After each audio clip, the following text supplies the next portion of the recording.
Assalamualaikum warahmatullahi wabarakatuh.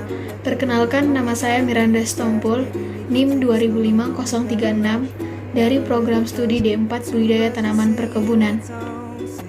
Pada kali ini, saya akan mempresentasikan tentang organel sel dan juga penjelasannya.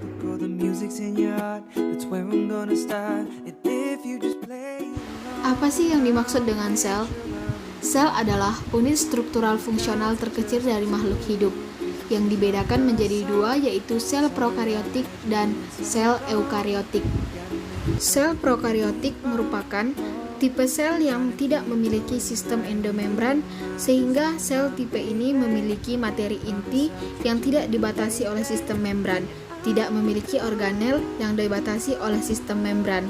Sedangkan sel eukariotik merupakan tipe sel yang memiliki sistem endomembran.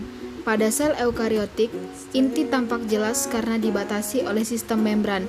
Pada sel ini, sitoplasma memiliki berbagai jenis organel seperti antara lain badan Golgi, retikulum endoplasma, mitokondria, badan mikro, dan lisosom.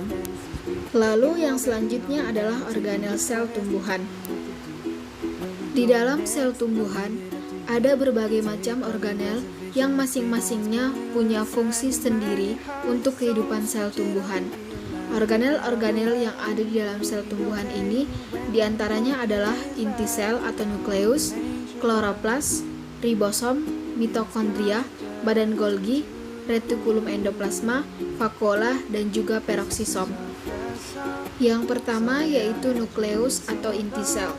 Berfungsi sebagai pengatur semua aktivitas sel karena di dalamnya terdapat materi genetik yang berfungsi untuk mencetak protein. Selanjutnya ada retikulum endoplasma yang berfungsi dalam berbagai sintesis, dapat ditemukan pada sel eukariotik dan memiliki struktur yang menyerupai kantung yang berlapis-lapis. Yang selanjutnya yaitu ribosom. Ribosom adalah organel ukuran kecil dan padat yang terdapat dalam sel dan berperan sebagai tempat sintesis protein.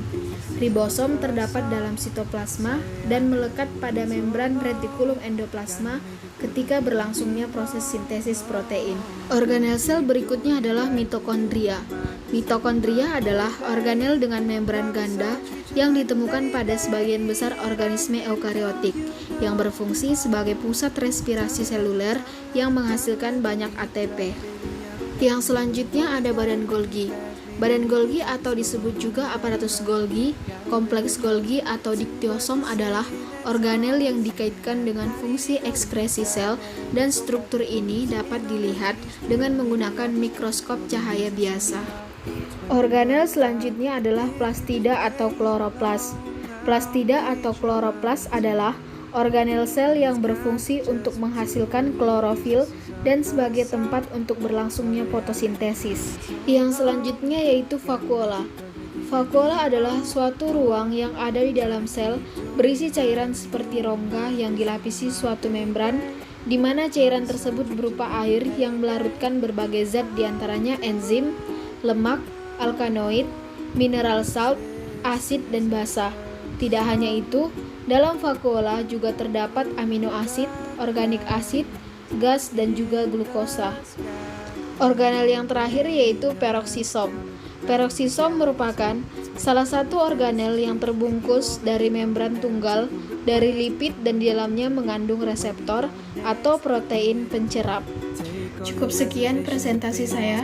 Saya akhiri. Assalamualaikum warahmatullahi wabarakatuh.